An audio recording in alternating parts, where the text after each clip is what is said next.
आज हमारे साथ हैं मूमल राज पुरोहित, जो भारतीय प्रशासनिक सेवा परीक्षा 2019 में उत्तीर्ण हुई है। सबसे पहले तो मूमल, आपको बहुत बहुत बधाई। धन्यवाद, बहुत बहुत धन्यवाद। कैसा महसूस हो रहा है? बहुत ही हर्ष और उल्लास से भरपूर हो गई हूँ मैं। जब मैंने पहली बार रिजल्ट सुना तो बहुत ही नेचुरल था कि खुशी से झूम उठे, लेकिन कहीं ना कहीं ये पता भी था कि इस बार तो जरूर विजय होगी। जी, मतलब ये लगता है कि कहीं न कहीं ये विचार जरूर था। सफलता का आनंद आपके प्रयासों में ही निहित होता है, ये पक्की बात है। श्योर। आप जैसा जब आप प्रयास करते हैं तभी आपको अंदाजा लग जाता है कि आपका फल आपको कब और कैसे मिलने वाला है। जी, तो एक थोड़ी सी हटके बात पूछ लूं, ये आपका जो प्रयास था कौन सा था? जी, ये मेरा 5वां प्रयास था। जी, अच्छा, उससे पहले थोड़ा सा ब्रीफ करें, कहाँ कमी रही आपकी, आपको ऐसा लगा, और उसको कैसे आपने रिकवर किया? तो मैंने सबसे पहले तो मेरी स्नातक खत्म होते ही इसके अटेम्प्ट देने शुरू कर दिए थे। तो बिना कोचिंग के ही मैंने एक अटेम्प्ट दे दिया था। तो एक तो काफी जल्दी मैंने अपने अटेम्प्ट दिए, तो उसमें 1-2 एग्जॉस्ट हो गए अटेम्प्ट। अच्छा। दूसरा, मैंने मेंस, प्रीलिम्स तो हर बार खैर क्लियर हो जाता था, लेकिन मेंस ही एक ऐसा एरिया था जो उसका दूसरा चरण होता है एग्जाम का, मेंस, उसमें मेरा तीसरी बार ये निकला है। 2 बार अटक गया था एग्जाम। अच्छा। तो उसका मेन कारण मुझे ये लगा कि जो टाइम मैनेजमेंट वाली चीज होती है, क्योंकि नॉलेज तो काफी कंटेंट काफी लोगों का आप करते 2-3 साल में डेवलप कर लेते हैं जी, लेकिन उन 3 घंटों में आपकी पूरी समझ को पेपर पे लिख पाना साफ क्लैरिटी के साथ, वो कला जो है वो मुझे लगता है इस बार मैंने उसमें मास्टरी की, और उसी ने मेरी मदद की कि मैं अपना ये सफलतापूर्वक मैंने ये वाला अटेम्प्ट क्लियर किया। जी, मूमल, बहुत सारी बातें जी होते सीखने की बात थी, तो उसमें पिछले 4 चरणों में असफलताएं आई, लेकिन सबसे इम्पोर्टेंट ये है कि आप अपनी सफलता से सीखते क्या हैं और उससे हताश न हो। जर्नी कितनी लंबी है इससे फर्क नहीं पड़ता, जर्नी कैसी है इससे बहुत फर्क पड़ता है। क्या बात है। बड़ी अच्छी और आगे बढ़ने वाली और प्रेरणा देने वाली बातें आप जानती हैं मूमल, और यही कारण है कि आप अंततोगत्वा वहां पहुंच गए जहां आपको जाना था। जरा हम आगे बढ़े उससे पहले अपने बारे में बताइए ना, कहाँ की रहने वाली है, पढ़ाई लिखाई आपकी कहाँ की हुई और पृष्ठभूमि कैसी है? बिल्कुल। मैं जोधपुर शहर में मेरा जन्म हुआ है जी। हालांकि मैं मूल रूप से औवा गांव की हूँ, जो कि पाली डिस्ट्रिक्ट में है, राजस्थान में। जी, अरे औवा को कौन नहीं जानता। स्वतंत्रता संग्राम के लिए बहुत बड़े आदर के साथ नाम लिया जाता है। स्वर्ण अक्षरों में औवा का नाम अंकित है हमारे इतिहास में, तो औवा से काफी लोग पहले से ही रूबरू हैं जी। तो वहाँ की मैं हूँ। उसके बाद मैंने क्योंकि मेरे पिताजी जो हैं वो ऑलरेडी IFS है, इंडियन भारतीय वन सेवा में ऑलरेडी वो अपनी सेवाएं दे रहे हैं, तो उस वजह से मेरा जो है झारखंड में ज्यादातर रहना हुआ। अच्छा। रांची और जमशेदपुर जैसे शहरों में जी। शुरुआती पढ़ाई वहाँ करने के बाद मैंने अपनी और जो इम्पोर्टेंट 6th क्लास से जो आपका बेस फाउंडेशन होता है वो मैंने जोधपुर की राजमाता कृष्ण कुमारी गर्ल्स पब्लिक स्कूल से की जी। और वो बहुत ही एक टर्निंग पॉइंट था मेरे लिए। वहाँ मैंने हॉस्टल में ज्वाइन किया था। अच्छा। और काफी कुछ सीखने को मिला। एक तरह से मैं कह सकती हूँ कि मेरी जो आज पर्सनालिटी है या जो भी आज मैं हूँ, उसका काफी श्रेय जो है वो मेरी विद्यालय और मेरे अध्यापकों को जाता है। क्या बात है। वहाँ पे बच्चों के साथ मिलकर सीखना, एक दूसरे के साथ कैसे मिलकर चलना है, टीम वर्क, लीडरशिप जैसी क्वालिटीज जो है वो स्कूली शिक्षा में मैंने प्राप्त की जी। वहीं से पता लगता है कि जी। उसके बाद आपने पढ़ाई लिखाई हायर एजुकेशन के लिए? हाँ, तो फिर मैंने +2 जो है वो DPS जोधपुर से की। उसमें मैंने विज्ञान अपना विषय चूज किया था। अर्थशास्त्र के साथ साथ विज्ञान में मैंने 11th और 12th को क्लियर किया। 10th में मेरे 95% आए थे, 10 CGPA, और 12th में मेरे 92% आए थे जी। उसके बाद मैंने अपनी ग्रेजुएशन जो है वो राजनीतिक विज्ञान पॉलिटिकल साइंस में दिल्ली विश्वविद्यालय के इंद्रप्रस्था कॉलेज ऑफ विमेन से किया। 2012 में शुरुआत की जी। और 2015 में अपनी डिग्री हासिल की जी। और फिर हायर स्टडीज में मैंने अंतर्राष्ट्रीय संबंध में अपनी मास्टर्स की डिग्री जवाहरलाल नेहरू विश्वविद्यालय दिल्ली यूनिवर्सिटी से 2017 में सफलतापूर्वक पूर्ण की। श्रोताओं, मूमल के साथ भेंट वार्ता जारी रहेगी। सुनते हैं ये प्यारा सा गीत।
और फिर उसके बाद के जो 2 साल थे उसमें मैंने यूपीएससी की तैयारी और साथ ही साथ दोनों ही विषयों में पॉलिटिकल साइंस और इंटरनेशनल रिलेशंस में अपना नेट का एग्जाम जो एक एसोसिएट प्रोफेसर के लिए होता है उसे भी सफलतापूर्वक क्लियर किया।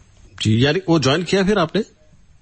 नहीं सर, मैंने उसमें मुझे जेआरएफ और स्कॉलरशिप का प्रावधान मिला 2 सालों के लिए, पर मैंने क्योंकि मैं इसकी तैयारी में थी तो मैंने उसका यूज नहीं किया। जी, इसका मतलब एक बात तय है कि लक्ष्य में नजर रखनी ही पड़ती है। रास्ते में छोटे मोटे अगर आपको चांद दिखाई दे तो उस प्रलोभन में आप नहीं आए।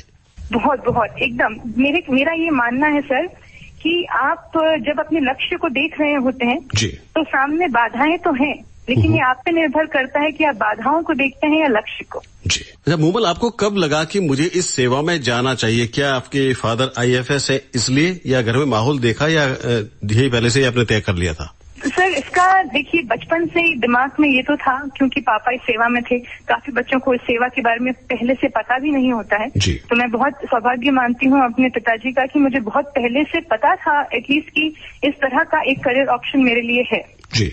लेकिन जब ये जागा कि हाँ मुझे भी ये करना है, ये पूर्ण रूप से मेरा ही जो डिसीजन रहा है, तो 12th स्टैंडर्ड के बाद जब मैंने अपना विषय साइंस से ह्यूमैनिटीज कर लिया, तब मैंने ये तय किया कि मैं इसी में अपना आगे भविष्य बनाऊंगी। और इसके 2 कारण थे। सबसे पहला तो कि ये अगर मैं अपने गांव से निकलकर, इतने छोटे से शहर से निकलकर दिल्ली विश्वविद्यालय में पढ़ने आती हूँ, तो मुझ पे एक जिम्मेदारी आती है कि अगर मैं अपना भविष्य कुछ अच्छे रूप से आकार दे पाऊं तो काफी लड़कियों को उससे संबल मिलता है, काफी पेरेंट्स को उससे विश्वास बढ़ता है कि उनकी बच्चियां भी कुछ कर सकती हैं। क्या बात है। और दूसरा रीजन ये रहा कि ये बात मैंने अपने पिताजी के ही दौर में सीखी कि अगर आपको कुछ अच्छे कार्य आगे जीवन में करने हैं और आप चाहते हैं कि लोग आपकी सुने, तो अब बहुत जरूरी है कि पहले आप अपने आप को साबित करें। तो अगर आपको मानसिक विचारधारा भी लोगों की बदलनी है, कुछ अच्छे एरिया में कुछ काम करना है, तो पहले अपनी जगह बनानी होती है ताकि लोगों को आपकी बातों पे विश्वास हो और फिर वो उसे मानने में आसानी होती है। जी, मतलब इतना क्लियर कट है कि इतना सधा हुआ उत्तर आप दे सकती है, मानो ऐसा कि एक आईएएस बन के ही दिया जा सकता है। वो सारी बातें अभी आपके दिमाग में है। मूल आने वाले जो नए बच्चे हैं उनको जरा ये बताइए ना कि आईएएस की जो परीक्षा के चरण होते हैं वो कैसे कैसे होते हैं?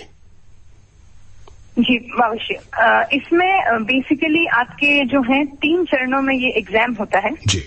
और इसके सबसे पहले फरवरी और मार्च के, फरवरी में ज्यादातर इसके फॉर्म निकलते हैं। हर साल एग्जाम होता है, वर्ष में एक बार, और पूरे एग्जाम के जो 3 चरण हैं ये 1 वर्ष की पूरी अवधि में होते हैं। अच्छा। तो आप फरवरी में एग्जाम का फॉर्म भरें तो कम से कम मई या जून में आपका पहला चरण होता है, जो कि होता है प्रिलिमिनरी एग्जाम का। जी।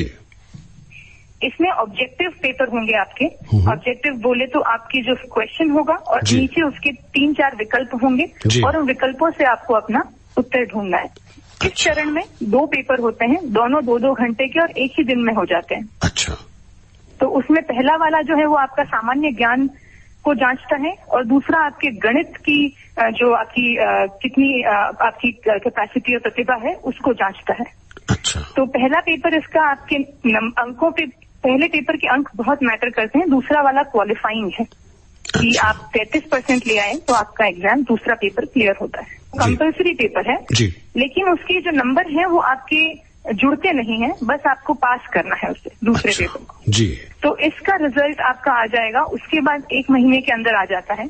उसके बाद आपके 3 महीने के बाद मेंस का पेपर होता है, मुख्य परीक्षा, जो कि जैसा कि नाम कह रहा है वैसा ही है, मुख्य परीक्षा है ये। इसमें 9 पेपर होते हैं। 9 पेपर में से 2 पेपर आपके ऑप्शनल होते हैं। ऑप्शनल मतलब एक अंग्रेजी और एक होता है आपकी भाषा का। जी। ये दोनों पेपर जो हैं इनके अंक जुड़ते नहीं हैं, ये सिर्फ आपको पास करना है। अच्छा। और बाकी 7 पेपर जो हैं उनके अंकों के बहुत मायने हैं, उसी के बेसिस पे आपकी आखिरी आपकी क्या सर्विस लगेगी वो उससे निर्धारित की जाती है। तो बाकी पेपर में सबसे पहला पेपर जो है वो होता है निबंध का, ऐसे का पेपर होता है। फिर उसके बाद 4 पेपर होते हैं जो वापस से विस्तारित सामान्य ज्ञान के बारे में है। अच्छा। विस्तारित सामान्य ज्ञान जैसे कि राजनीति, इतिहास, अर्थशास्त्र और हिस्ट्री हो गया, ज्योग्राफी, ये सारे पेपर्स, ये सारे सब्जेक्ट्स को आपको 4 पेपर में वो आंकते हैं। जी जी। और सबसे इम्पोर्टेंट बात यह है कि इसमें चौथे पेपर में आपकी वैल्यू बेस और मॉरल एथिक्स को भी जांचा जाता है। अच्छा। नैतिकता पे ये पेपर है जी। क्योंकि इस सर्विसेज में नैतिकता बहुत जरूरी है। आप कैसे, आपका क्या स्टैंड लेते हैं, आप किस तरह का सोचते हैं, तो इसलिए यह पेपर बहुत मायने रखता है। अच्छा। और आखिरी में 2 पेपर हैं, वो ऑप्शनल के पेपर होते हैं।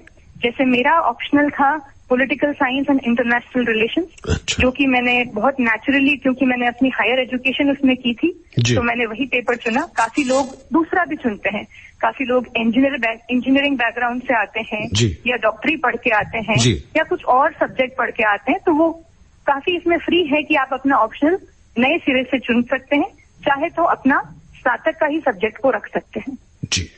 मतलब चुनाव अगर करें कोई इन विषयों का, तो उसको क्या कोई खास बात ध्यान में रखनी चाहिए? हाँ, एकदम। एक्चुअली इसमें काफी एक लंबी लिस्ट है जिसमें आपके जो सब्जेक्ट्स हैं उसमें भाषा के सब्जेक्ट्स भी इंक्लूडेड हैं और ये आपके साइंस, विज्ञान, सेमी साइंस, ह्यूमैनिटीज और कॉमर्स तक के सब्जेक्ट इंक्लूडेड हैं। अच्छा। जो बात ध्यान में रखनी है सब्जेक्ट का चयन करते वक्त, वो सबसे पहले तो बढ़िया बात ये होगी कि मान लीजिए आपने जिसमें स्नातक किया है वही आप चुने, क्योंकि उसमें आप ऑलरेडी 3 साल का अध्ययन करके आए हैं जी, तो काम काफी आसान हो जाता है। और दूसरी विशेष बात इसमें ध्यान रखने की ये है कि कभी भी ये ना सोचें कि इस पेपर में अंक ज्यादा आते हैं तो ये लें, या फिर इस वाले इस सब्जेक्ट के पेपर टॉपर बनते हैं तो ये सब्जेक्ट लें। हाँ। ऐसा कुछ नहीं है, आप अपने इंटरेस्ट के बेसिस पे सब्जेक्ट लें। जी, इंटरेस्ट होगा तो वो पेपर आप उस पेपर में भी आप टॉपर बन जाएंगे। उसके बाद साक्षात्कार की बात हम करेंगे, लेकिन उससे पहले ये जान लें कि यहाँ तक पहुँचने के लिए जो तैयारी आमतौर पे की जाती है या आपने जो तैयारी की वो कैसे आपने डिवाइड किया पूरे दिन को? जी, इसमें जैसे क्योंकि मैंने इसकी तैयारी 2016 में शुरू की थी अपने मास्टर्स के साथ साथ, और मुख्य रूप से मैंने 2017 के मध्य से इसकी तैयारी पूरी इस तरह की थी। तो शुरुआती दिनों में ज्यादा समय देना पड़ता है क्योंकि आपको चीजों को समझना है। आप पहली बार कुछ पुस्तकें पढ़ रहे हैं, इसमें एनसीईआरटीज वगैरह जो स्कूल की सीबीएसई स्कूलों की पुस्तकें हैं कक्षा 6 से लेके और मुख्य रूप से कक्षा 11वीं और 12वीं की, उन्हें अध्ययन करना होता है। तो शुरुआती दौर में थोड़ा ज्यादा समय देना होता है ताकि आपके कॉन्सेप्ट जो है वो क्लियर हो जाए, आपको समझ आ जाए कि ये जो परीक्षा है उसका नेचर क्या है, वो आपसे क्या चाहते हैं, तो आप उसी दिशा में पढ़ें। आपने कितने घंटे दिए उसको? कम से कम 10 से 11 घंटे शुरुआती समय में, और धीरे धीरे फिर वो 8 घंटे, अभी तक 8 घंटे तक, या कभी कभी समय के अनुसार कभी वो 12 भी हो जाता था, लेकिन मिनिमम 8 घंटे आपको रोज इसका अध्ययन करना चाहिए। जी। अच्छा, हम अक्सर ये होते हैं कि 8 घंटे लगातार कोई सिटिंग करना बड़ा मुश्किल है। जैसे मैं अपने बारे में सोचता हूँ कि 8 घंटे लगातार कोई काम करना, तो बीच में मैं चाय पी सकता हूँ या म्यूजिक सुन सकता हूँ रिचार्ज करने के लिए? बहुत जरूरी है अपने आप को रिचार्ज करना, क्योंकि ये जो एग्जाम है ये सिर्फ नॉलेज का नहीं है, इसमें पूरी पर्सनालिटी अच्छी चाहिए। तो अगर आप अपना मानसिक संतुलन अच्छा रखें और मेडिटेट करें बीच बीच में, या फिर आप जैसे आपने बताया अच्छा म्यूजिक सुने, और लेकिन इसमें बहुत जरूरी है कि सब कुछ करते हुए भी आपको ये ध्यान रखना है कि आपका मेन फोकस यही होना चाहिए कि आप सिर्फ रिचार्ज होने के लिए ये कर रहे हैं, डिविएट ना होए, कभी भी अपना दिशा ना बदल दें। जी जी जी, ये बड़ी अच्छी बात है। ये सब बहुत जरूरी है साथ ही साथ, ताकि जो आप 8 घंटे दे रहे हैं उसकी क्वांटिटी ही नहीं क्वालिटी भी मैटर करती है। जी। किताबों के अलावा बहुत से जरिए और भी हो चुके हैं। सोशल मीडिया है, या सीनियर से जाना है, उसे कांटेक्ट करना है, या पुराने अपने अनुभवी विद्यार्थी उनके पास जाना है, तो ऐसी तैयारी में आपके भी कुछ शामिल हुआ है? हमेशा से, जब शुरू से स्कूल से थी, और हमेशा से किताबों से ही ज्यादा लगाव रहा है मेरा। और मैं फ्यूचर एस्पिरेंट्स को भी ये कहना चाहूंगी कि हाँ, समय बदल रहा है, समय के साथ हमें भी बदलना चाहिए, लेकिन मूल जो चीजें होती वो कभी नहीं बदलती। तो किताबों को हमेशा अपने करीब रखें, उसे अपना पहला मित्र रखें, उसे अपना पहला कदम रखें किताबें। उसके बाद अगर मान लीजिए कि अब क्योंकि सुविधा है, कुछ समझ में नहीं आया जिसका आप वीडियो देखना चाहते हैं, या अब तो ऑनलाइन क्लासेस का जमाना है, तो उस कार्य में आप जरूर अपने लैपटॉप और इसको इस्तेमाल कर सकते हैं, लेकिन मेरी यही राय होगी कि किताबों से दूर ना जाएं। साक्षात्कार में कुछ अनुभव आपके हुए हो, और वो अनुभव जो दूसरों के काम आ सके आने वाली पीढ़ी के लिए? तो ये मेरा पहला साक्षात्कार था, पहला इंटरव्यू था। जी। तो आपने जब मेंस क्लियर करते हैं तो आपके पास आम तौर पे 3 महीने या 2 महीने की अवधि में आपको कॉल आता है कि आपको यूपीएससी भवन में धौलपुर हाउस, वहां जाकर आपको बोर्ड बैठते हैं और वहां आपको अपना निर्धारित तिथि के दिन आपको अपना इंटरव्यू देना है। जी। तो मेरा जो है वो लॉकडाउन की वजह से काफी समय तो बढ़ गया, लेकिन ज्यादातर आमतौर पे आपको 2-3 महीने मिलते हैं। अच्छा। इस समय में आपको जो इंटरव्यू होता है वो एक फुल पर्सनालिटी जो आपकी है उसका वो आंकलन करते हैं। यहाँ नॉलेज उन्हें नहीं देखनी, वो आपका मुख्य परीक्षा में देख चुके हैं। तो इंटरव्यू में वो सिर्फ ये देखना चाहते हैं कि आप इंसान कैसे हैं, आपकी विचारधारा क्या है, आपकी जो सोच है वो कितनी ऊंची है, आप किस नजरिए से चीजों को देखते हैं। तो मुझे लगता है कि इसकी कोई अलग से तैयारी नहीं होती है। आपने बचपन से, स्कूल से, अपने अनुभवों से, अपने माता पिता से, दोस्तों से जो जीवन भर आपने इकट्ठा किया है, आप पर्सनालिटी तो रातों रात बदल नहीं सकते। जी, सही कहा। तो जो है कि तो आपको बस उन 2 महीनों में ये करना है कि अपनी बीती हुई जिंदगी पे गौर करें। तो ज्यादा से ज्यादा मैं मेडिटेशन करती थी और पढ़ती भी थी, क्योंकि इसमें आपको आपके बारे में पता होना चाहिए, आप किस जगह से आती हैं। आप जैसे मेरा नाम मूमल है तो आपके नाम का मतलब क्या होता है, आप झारखंड में भी रही हैं तो वहाँ की खूबियां क्या हैं। मेरी जो रुचि है वो भारतीय क्लासिकल डांस में है, तो शास्त्रीय नृत्य में, तो उसके बारे में सवाल उठते हैं। मैं योगा भी प्रैक्टिस करती हूँ तो उससे भी सवाल। तो जो आपने अपने एक डिटेल्ड एप्लीकेशन फॉर्म भरते हैं सारे विद्यार्थी, तो उसमें आप जो मेंशन करते हैं उसके बारे में आपको पूर्ण रूप से ज्ञान होना चाहिए, क्योंकि मुझे लगता है जो इंसान खुद को बेहतर जानता है वो ही काम बेहतर कर सकता है। तो इसका पहला चरण तो ये कि खुद को बेहतर जाने, और फिर उसके बाद दूसरी जो चीज होती है इसमें तैयारी की, वो होती है करंट अफेयर्स। अच्छा। रोजमर्रा का अखबार जो न्यूज में चल रहा है, ये सब चीजें आपको रोज डेली बेसिस पे देखनी है, एनालाइज करनी है। और थर्ड चीज, आपको एक सतर्क और जागरूक इंसान की तरह काम करना है। आंख, नाक, कान आपके खुले होने चाहिए, ताकि कई बार सवाल चौंका देने वाले भी होते हैं और आपको उसका जवाब आप कैसे देते हैं ये आपके जो इंटरव्यू लेने वाले हैं उनका मन मोह लेते हैं। जी अच्छा, एक कोई चौंकाने वाला सवाल आपको पूछा गया था, वो बताएं अगर पूछा गया तो। जी मैंने जब मैं देने वाली थी इंटरव्यू उसके पहले काफी पता किया, तो ये सब मैंने सुना था, काफी बोर्ड पूछते भी हैं जी। पर मेरा बोर्ड जो था उन्होंने बिल्कुल भी मुझसे कोई भी चौंकाने वाला सवाल नहीं पूछा। बहुत ही मेरे जो सवाल थे वो शुरू हुए, अगर मैं बता सकूं तो मैंने बताइए।